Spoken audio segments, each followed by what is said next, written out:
Untuk memperbaiki sholat, kuncinya 2. 1, izin. Untuk memperbaiki sholat, kuncinya 2. 1, selalu bermohon kepada Allah untuk mendapatkan rahmatnya dalam sholat.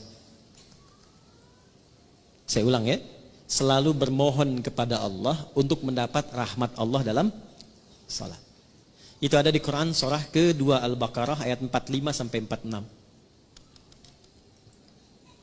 Sudah?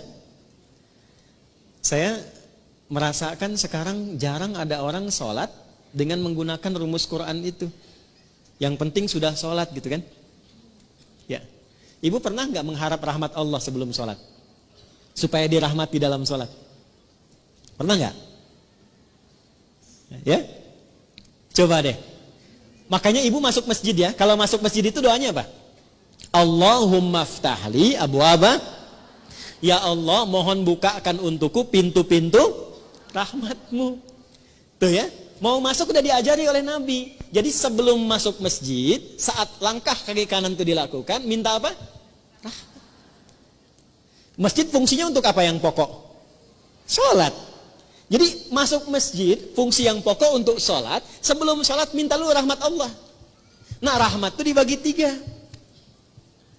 Saya ulangi, rahmat dibagi 3. Nah kalau suami ibu namanya Pak Rahmat, nanti ibu pulang ke rumah, papa dibagi 3. Udah, 1. Rahmat itu yang pertama solusi dari semua masalah hidup. Dah.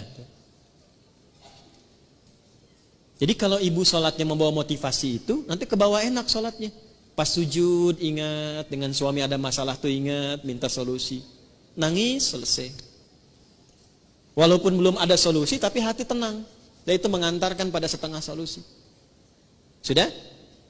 Yang kedua, pelan-pelan, ampunan dari dosa.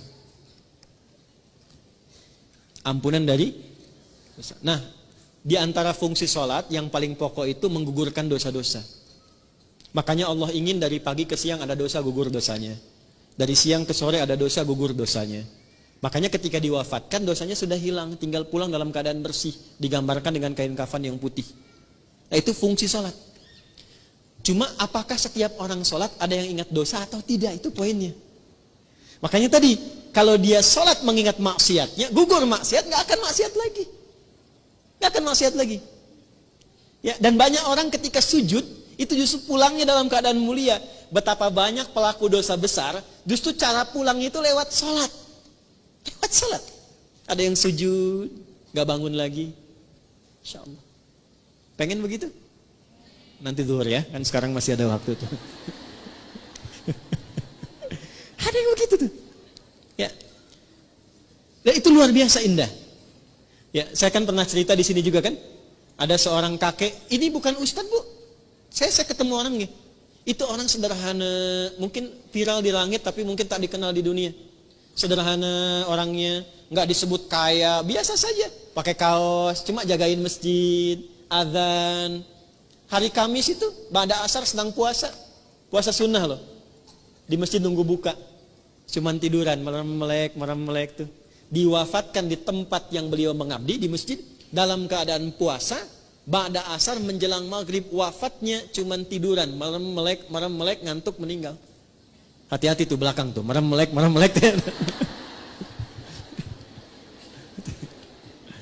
Dua. Yang ketiga, bagaimana caranya supaya saat sholat bisa mengingat ada kesalahan yang diampuni. Maka dibuka dengan bagian ketiga. Perhatikan bagian ketiga. Sudah?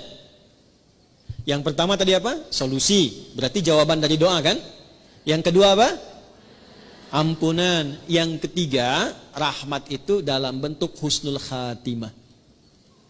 Bentuknya apa?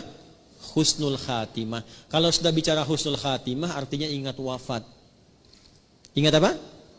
Karena itulah Nabi mengajarkan pada setiap imam saat akan mengimami, berbalik dulu kepada makmum menyampaikan kalimat ini.